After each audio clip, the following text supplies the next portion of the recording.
Presidencia Segunda y Consejería de Sanidad y Servicios Sociales de la Junta de Extremadura. Me acompaña el Director General de Asistencia Sanitaria del Servicio Extremeño de Salud, Vicente Alonso Núñez.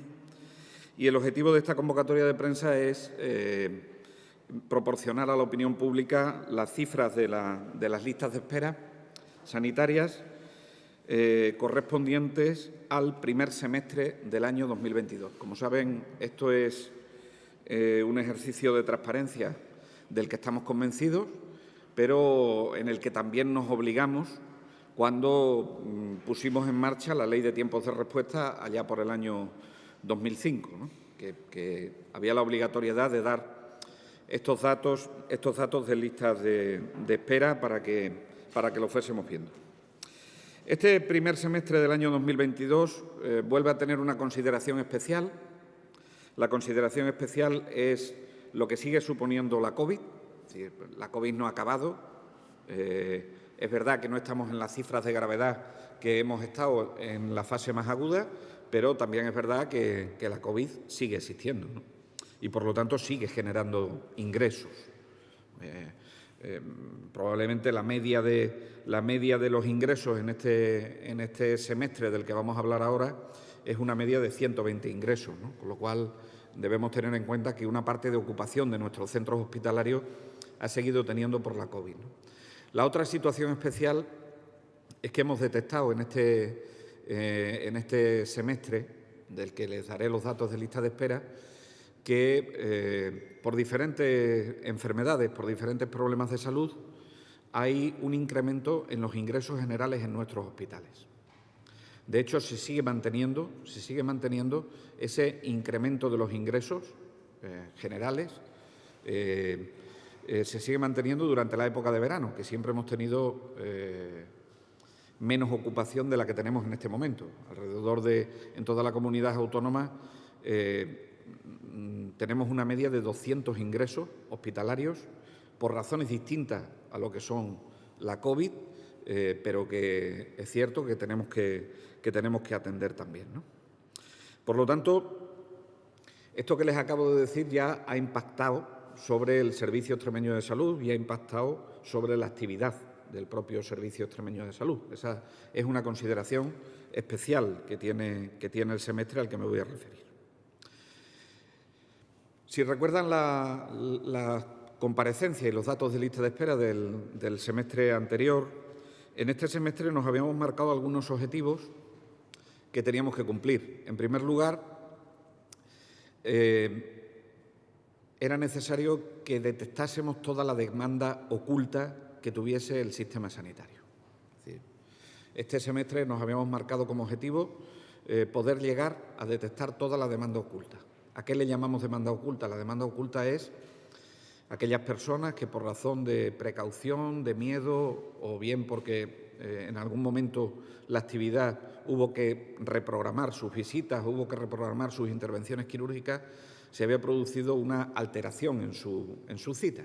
Saben además que nosotros, aquellos pacientes que de forma voluntaria durante la época más dura de la COVID decidieron que no acudían a sus citas, no les hemos considerado excluidos en ningún momento de las listas de espera sanitarias. Esto es importante que lo resaltemos porque para nosotros era muy importante poder atender a todos los problemas de salud de la población. También queríamos en este semestre absorber la mayor parte de las listas de espera que se fuesen generando, de tal suerte que pudiésemos empezar cuanto antes con una tendencia descendente, que era el ritmo que habíamos llevado en las listas de espera sanitarias durante todo el tiempo de nuestro Gobierno y que, como consecuencia de la COVID, pues habían venido a alterarse ese ritmo de descenso, máxime en el año 2020, como podrán ustedes ver en los datos que les hemos facilitado. Seguir la senda de un incremento de la actividad, y esto hay que agradecérselo a todos y cada uno de los profesionales que trabajan en el Servicio Extremeño de Salud. Hemos sido capaces de incrementar sustancialmente la actividad durante este semestre por segundo semestre consecutivo. Es decir, ya el semestre anterior fuimos capaces de incrementar la actividad y este semestre también hemos incrementado la actividad. Y reducir al menos el número de pacientes que más esperaban. No sabíamos a qué demanda oculta nos enfrentábamos, pero por lo menos que las listas de espera, aunque hubiese unas listas de espera que tuviesen pues aproximadamente los mismos pacientes o algunos más, estos no estuviesen en los tramos de más días de espera. Y esto también era un objetivo de este semestre. ¿Por qué? Porque eso es lo que siempre hemos dicho, ¿no?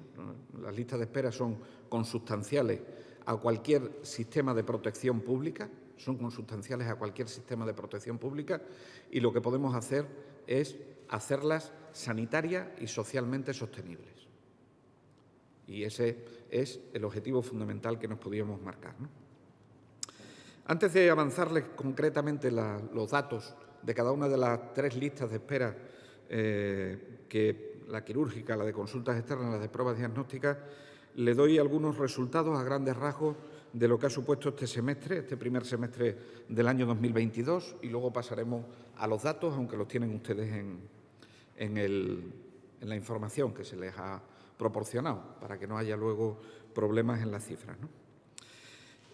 Sinceramente, creemos que en este primer semestre del año 2022 hemos sido capaces de detectar, si no toda la demanda oculta, yo creo que prácticamente toda la demanda oculta que pudiese tener el Servicio Extremeño de Salud como consecuencia de la fase más aguda de la pandemia. En segundo lugar, hemos conseguido también incrementar de forma muy importante la actividad en los 3 aspectos: en intervenciones quirúrgicas, en consultas externas y en prueba diagnóstico-terapéutica, afrontando además el incremento de los ingresos que les decía, tanto con COVID como aquellos que no estaban ingresados con motivo de la COVID. Y hemos reducido las listas de espera en aquellos pacientes que más esperaban. Si me piden que les haga la síntesis, esos 3 resultados más haber hecho frente con el incremento de actividad también a lo que ha sido la normalización de la actividad en atención primaria de salud, después de haber sido muy sobrecargada por la fase más aguda de la pandemia de la COVID, creo que son los 4 resultados a grandes rasgos que podemos obtener. Paso ahora a describirles los datos de las listas de espera. Empezaré por la lista de espera quirúrgica, seguiré por la lista de espera de pruebas diagnóstico-terapéuticas, no es el orden que tienen ustedes en su información, pero me quiero referir en último lugar a las listas de espera de consultas externas porque quiero avanzarle algunos resultados en relación con nuestra experiencia con las e-consultas, que me parece que es interesante que ustedes tengan. Empiezo, como les digo, por la lista de espera quirúrgica. En el primer semestre del año 2022 se han producido 44.484 pacientes que han entrado en lista de espera quirúrgica, frente a los 38.268 del primer semestre del año 2021. Son 6.216 pacientes más, alcanzando niveles de entrada en lista de espera prepandémicos. Les decía, creemos que hemos conseguido detectar la mayor parte, si no toda, la demanda oculta, y se lo digo basado en estos resultados, en el resultado de las entradas. Ha habido, por lo tanto, un incremento de entrada en lista de espera de un 16,24% más.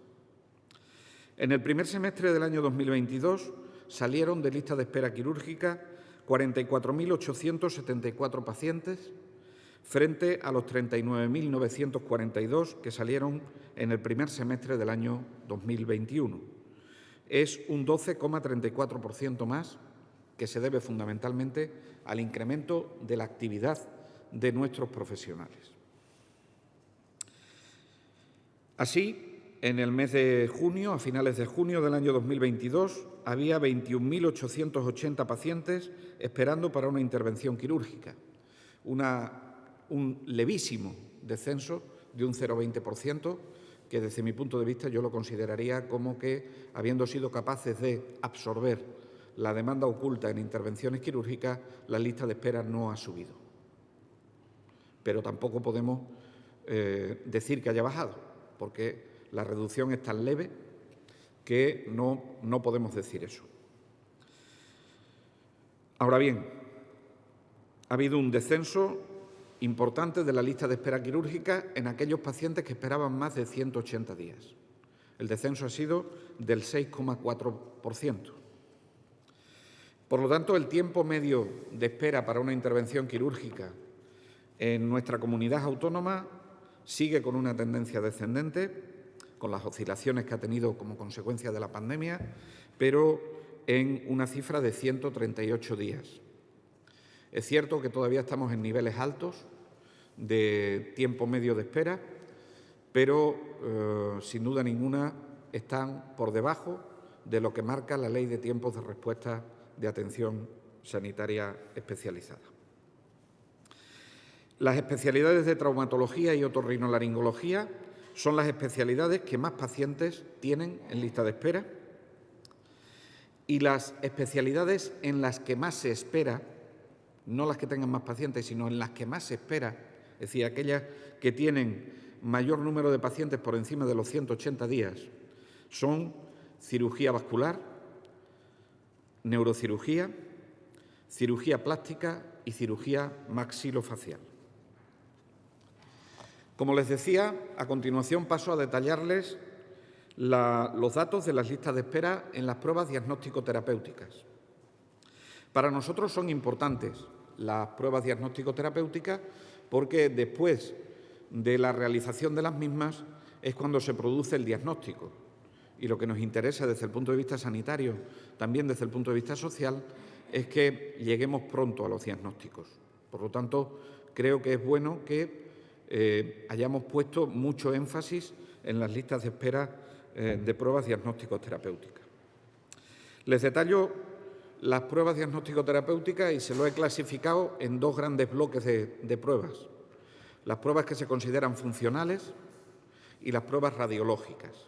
Entiendan las pruebas funcionales, pues desde una endoscopia hasta la realización de otro tipo de pruebas que no son en sentido estricto radiológicas.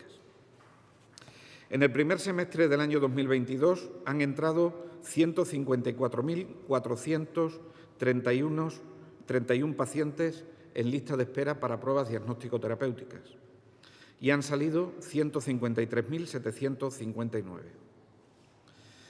Hemos reducido esta lista de espera en pruebas diagnóstico-terapéuticas en casi un 4%, en un 3,97%.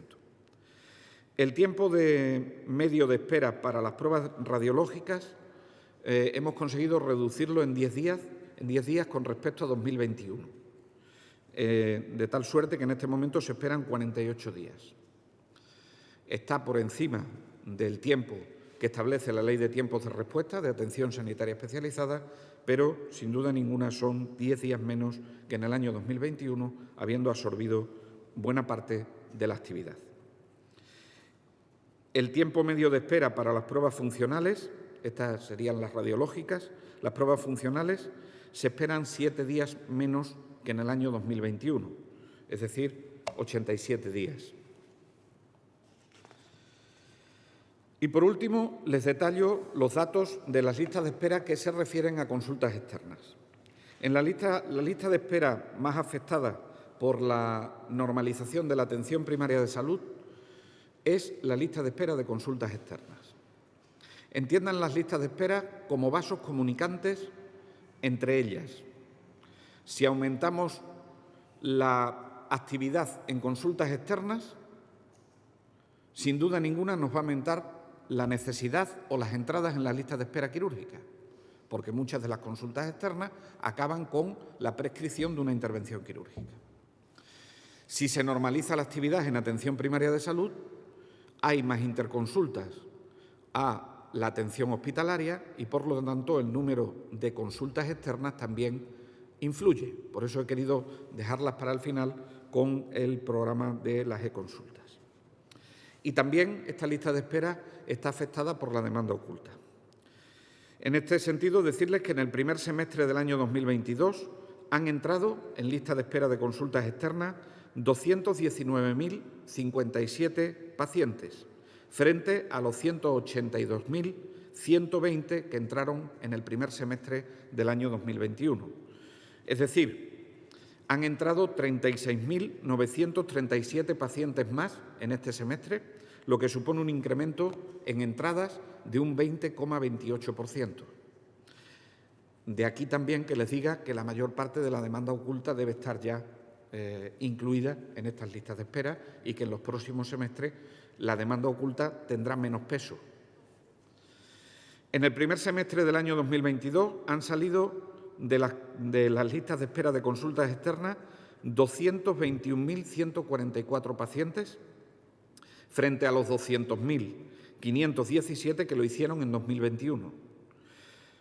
Han salido 20.627 pacientes más, lo que supone un incremento de salidas de un 10,3%.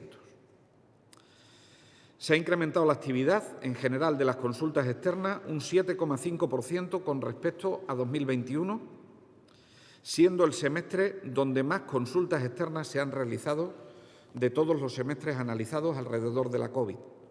Hemos realizado 928.000 consultas externas y esto supone un incremento de actividad muy importante para el Servicio Extremeño de Salud.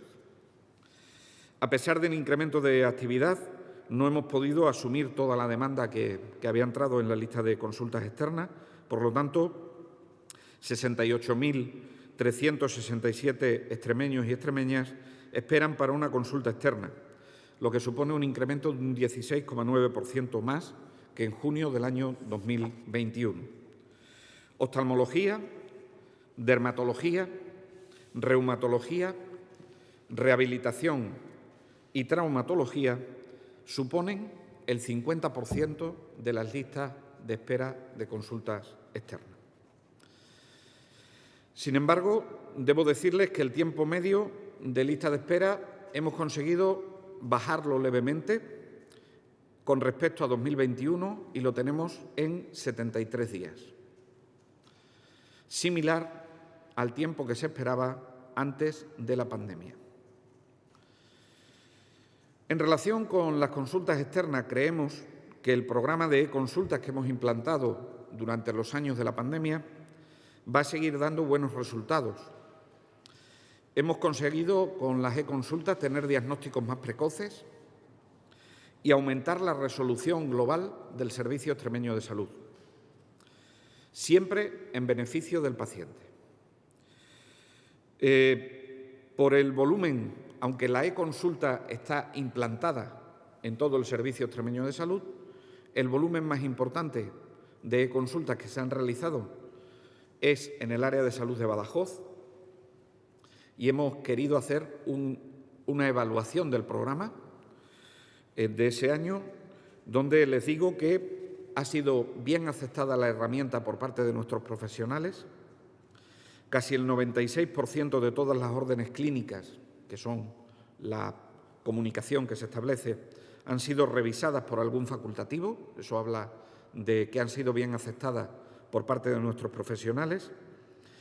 En el 2021 se han realizado 108.668 e-consultas en el área de salud de Badajoz y en el 92,44% se ha generado una derivación de forma conocida por el especialista de hospital al que se le realizaba y con una clasificación si la interconsulta tenía que ser preferente o podía asumir los tiempos de lista de espera, ¿no? Y solo han sido consideradas no procedentes el 7,66%, que es en el que tenemos que seguir trabajando.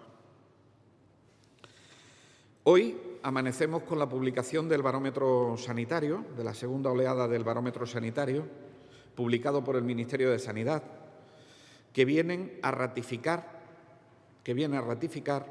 la conveniencia de la digitalización del sistema sanitario. Cada vez son más los españoles y españolas que en el barómetro sanitario creen que es necesario que se digitalicen determinados procedimientos dentro del Sistema Nacional de Salud, también en el Servicio Extremeño de Salud. Y cada vez son menos los pacientes que se muestran incapaces de poder realizar una consulta no presencial con los profesionales, sobre todo de atención primaria. En la primera oleada del barómetro sanitario había alrededor de un 34% de españoles y españolas que no podía conectarse con el médico de atención primaria para realizar una consulta no presencial. En la segunda oleada, este 34% se ha reducido al 12%. Son datos muy interesantes que nos hacen que tengamos que seguir trabajando, evidentemente por mejorar la herramienta, por seguir acomodándolo al código deontológico de nuestros facultativos, pero que sin duda ninguna viene a dar una respuesta en un Sistema Nacional de Salud que tiene algunas mejoras que realizar, como son abordar la falta de especialistas que en este momento aqueja a todo el Sistema Nacional de Salud y que es uno de los retos que tenemos, como saben, no solo con la oferta de formación sanitaria especializada, sino también con la estabilización para los próximos años. Y yo lo dejaría aquí y abriría un turno de preguntas.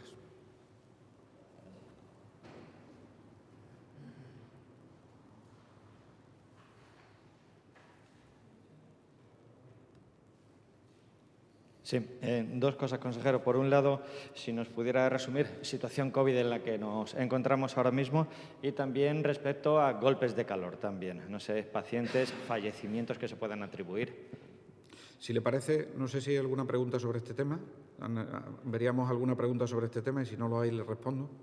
Sí, situación COVID en este momento, una bajada que sigue siendo intensa, la bajada de la incidencia acumulada tanto a los 14 como a los 7 días y de forma muy clara en los mayores de 60 años.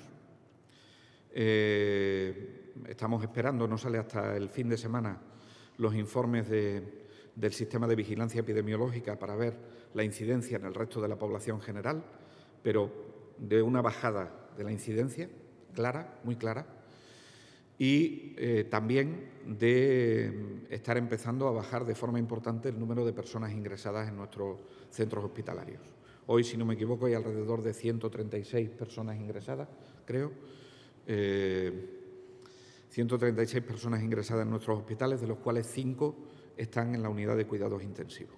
Lamentar, evidentemente, los fallecimientos que se están produciendo, pero que siempre con un incremento de incidencia como el que hemos tenido, pues evidentemente los números son muy duros en cuanto a los fallecimientos. Por eso yo creo que en este momento tenemos que insistir en que sigamos utilizando la precaución cuando vayamos a estar con personas vulnerables y también cuando vayamos a estar con personas, si tenemos síntomas leves, que pueden ser susceptibles de que sea una infección por coronavirus, para no trasladarlo. Ola de calor. Pues damos los datos hoy. Ayer se hizo una evaluación por parte del Servicio de Epidemiología de la Dirección General de Salud Pública. Lo que está siendo el mes de julio, por centrarlo, desde que se inició el periodo de vigilancia, que fue en junio, hasta ahora, por resumirle, ha habido 9 personas que han estado afectadas por golpe de calor. De todas ellas, si no me falla la memoria, 7 han requerido ingreso hospitalario. De todas ellas, hemos tenido 3 fallecimientos, 2 fallecimientos que se han producido en la segunda ola de calor y debido a que este año, a diferencia de años anteriores, habíamos tenido una ola de calor en el mes de junio, que esto no era lo habitual que hubiésemos tenido los años previos, se le pidió al Servicio de Epidemiología que hiciese una revisión retrospectiva de las causas de fallecimiento en el mes de junio, de los certificados de defunción, de las causas que aparecen en los certificados de defunción en el registro. Y hemos incorporado, por precaución, una persona en el mes de junio, en la primera ola de calor, que había fallecido. Tenemos en este momento una persona ingresada en UCI y de momento no les puedo avanzar más. Son cifras muy importantes. Son cifras más importantes, porque llevamos poco tiempo, son cifras más importantes que las de otros años. El año pasado creo que tuvimos 0 personas fallecidas por golpe de calor. Pero estamos viviendo olas de calor muy intensas en este verano y yo llamo al sentido común, a la precaución y apelo también a introducir medidas preventivas para preservar la salud laboral de las personas que trabajan con un calor intenso y que tienen que trabajar al sol, ¿no? Yo agradezco a las empresas que hagan estas adaptaciones de las jornadas de trabajo, se lo agradezco infinitamente a las empresas porque va en beneficio de la salud de sus trabajadores y trabajadoras y sin duda ninguna la eficiencia del trabajo va a ser mucho mayor. Sí, siguiendo la pregunta del compañero, estamos en plena época de vacaciones, de mucha movilidad y sobre todo ha aumentado mucho con respecto al año pasado y al anterior. Me gustaría saber si el SES tiene algún plan para mediados de agosto, principios de septiembre, pueda haber un incremento del COVID, ya que vemos que la movilidad afecta bastante a ese número de incrementos. Y también le quería preguntar, estamos a 22 de julio, un poco cómo es la situación, sobre todo de atención primaria en esas zonas donde normalmente habrá en pueblos de 1.000, 2.000 habitantes y ahora tienen 5 o 6.000 habitantes. Con respecto a la primera pregunta que me hace, compartiendo con el resto de consejeros y consejeras de las distintas comunidades autónomas en el seno del Consejo Interterritorial, decirles que efectivamente lo que dice usted es verdad. Es decir, hemos tenido los Sanfermines que parecen estar relacionados con un incremento de la incidencia que se está produciendo en la comunidad foral de Navarra, con lo cual, evidentemente, la movilidad va a producir un incremento en la incidencia. Lo que tenemos es que seguir consiguiendo que la gravedad la mantengamos a raya. Nunca hemos tenido unos índices tan bajos de gravedad como los que tenemos ahora. Es cierto que los números absolutos pueden ser abultados. Los números absolutos pueden ser abultados, pero el porcentaje, los números relativos, si los comparamos con las incidencias, no muestran la gravedad que han mostrado en otras épocas. De hecho, la mayoría de los que ustedes conocerán, y también los que estén siguiendo esta rueda de prensa, coincidirán en que mayoritariamente lo que se presentan son síntomas leves. Porcentaje pequeño de personas, desgraciadamente, ojalá fuesen 0, y estamos trabajando para que sean 0, se pudiesen conseguir. Sin embargo, en este momento entendemos que los efectos secundarios de medidas que se han adoptado en otro momento y que han conllevado restricciones, los efectos secundarios que se han tenido sobre la salud mental, sobre el aspecto social, sobre la calidad de vida y la percepción y la autopercepción de salud en las personas que estaban ingresadas en centros residenciales, ha sido muy importante, porque de eso no se habla, pero ha sido muy importante. Es decir, las medidas, aunque hayan sido no farmacológicas que hemos puesto en marcha, aunque hayan sido no farmacológicas, han tenido sus efectos colaterales. Miren, los médicos solemos poner, cuando recomendamos las cosas, en una balanza los beneficios que se obtienen con los riesgos que se tienen, con la utilización de la medida que vayamos a aplicar. En este momento, de aplicar alguna medida de las que hemos aplicado anteriormente, los riesgos superarían a los beneficios que pudiésemos obtener.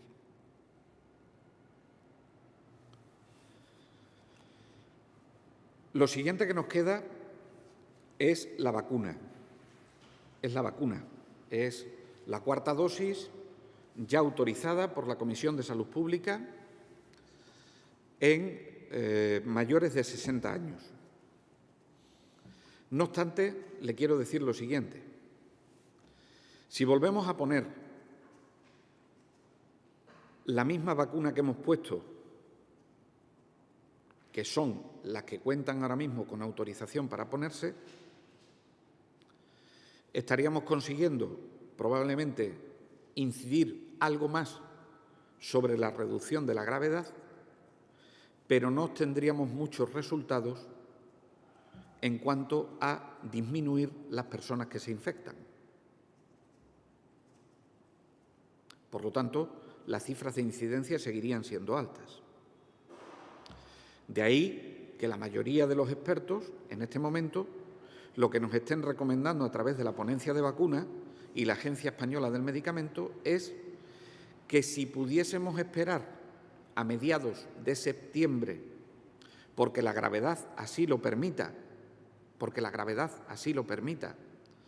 a que estén ya para utilizar las vacunas bivariantes que incluyen algún sublinaje de la Omicron, que suele ser la B1,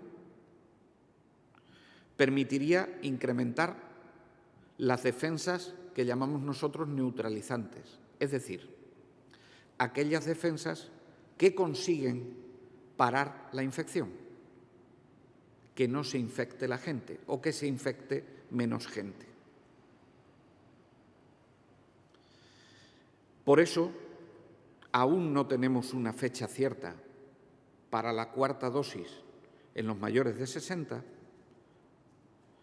y por eso creo que tenemos que seguir muy estrechamente la evolución de la pandemia, como lo estamos haciendo, por si la gravedad aumentase con algunas de las subvariantes que en este momento están infectando, tuviésemos que administrar la cuarta dosis, aunque fuese de la vacuna que en este momento está funcionando. Pero si pudiésemos acompasar el calendario vacunal con la vacunación de la gripe a principios del otoño, sería lo deseable. Y sería lo deseable por funcionamiento y sería lo deseable por eficacia de la vacuna.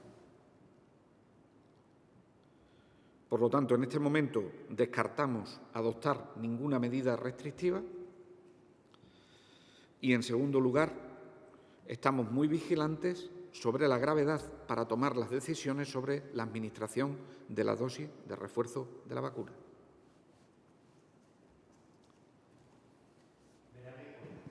¿Perdón? Perdón, sí. Con respecto a la segunda pregunta que me hace.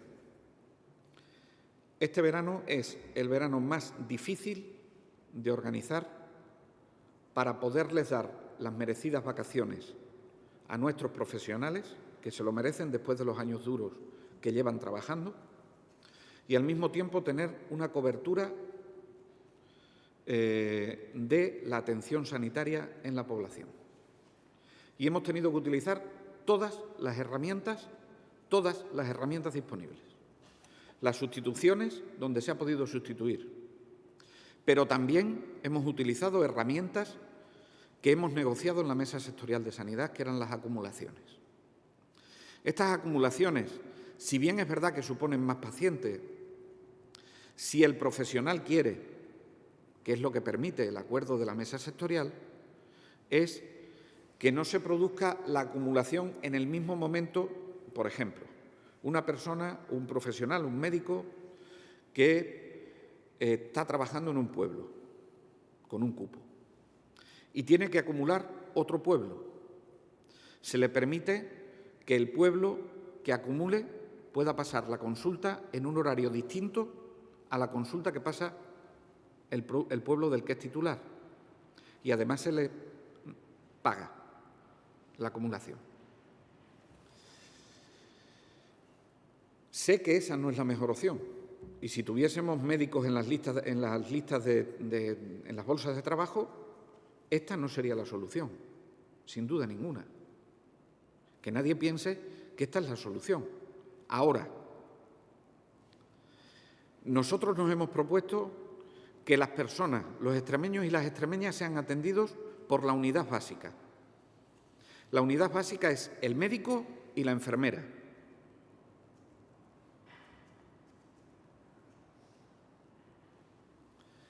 Y eso nos va a llevar a tomar decisiones de acumulaciones de consulta, que no es lo que nos gustaría, y en algunas circunstancias, porque esto es muy difícil de organizar, si se produjese alguna contingencia que alguno de los facultativos se nos pusiese malo y tuviese que darse de baja, no descarto que haya en algunos sitios donde el equipo de atención primaria tuviese que entrar en modo de atención continuada reforzada. Pero entendemos que esa es la solución menos mala para que puedan ser atendidas las poblaciones, con el médico y la enfermera.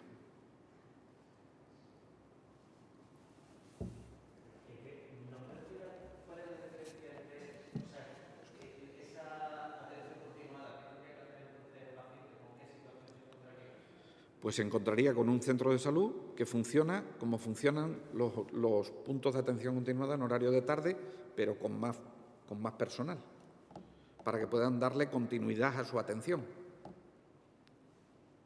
Lo que no tendría asegurado el paciente en ese momento es que le hiciesen una consulta programada para quedar con su médico de cabecera y hacerle una revisión del tratamiento de una enfermedad crónica que tenga.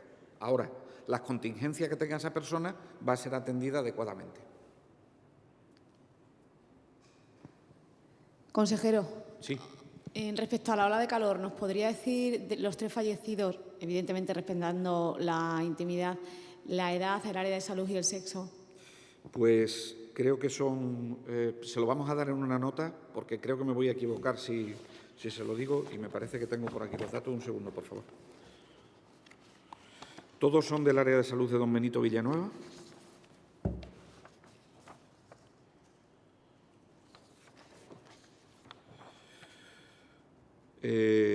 Los fallecidos tenían edades comprendidas entre los 60 y los 85 años de edad. Y 2 varones y una mujer.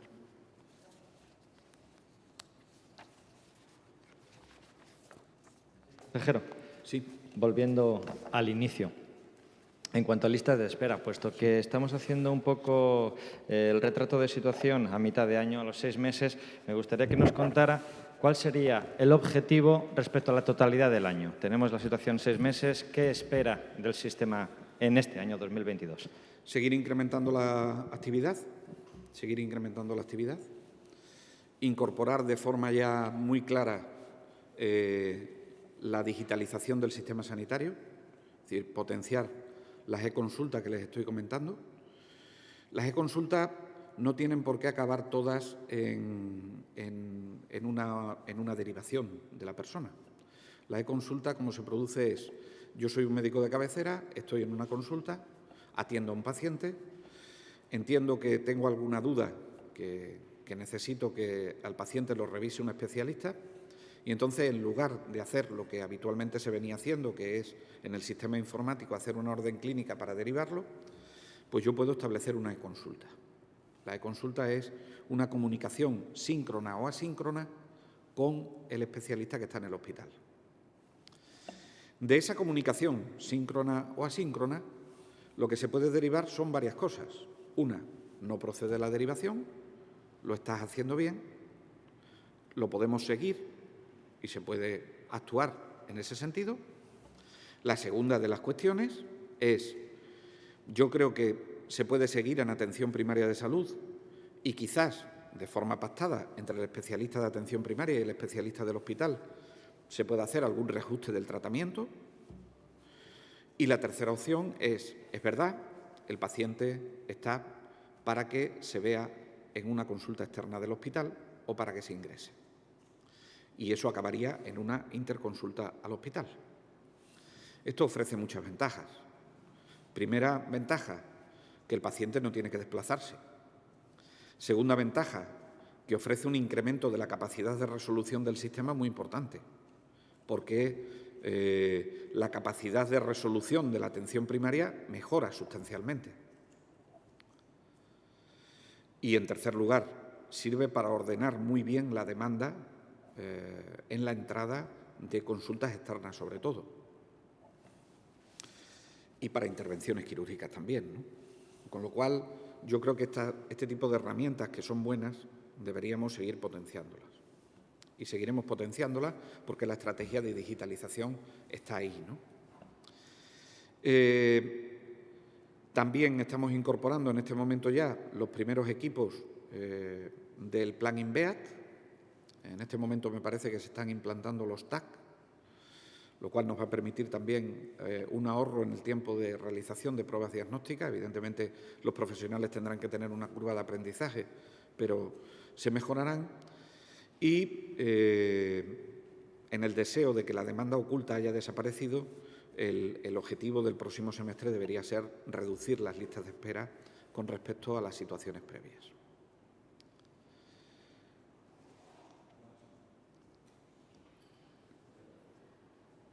¿Alguna cuestión más? Pues muchísimas gracias a todos y a todas y espero que lo que queda de mes de julio lo tengan un poco más tranquilo, porque eso significará que lo tiene más tranquilo toda la sociedad.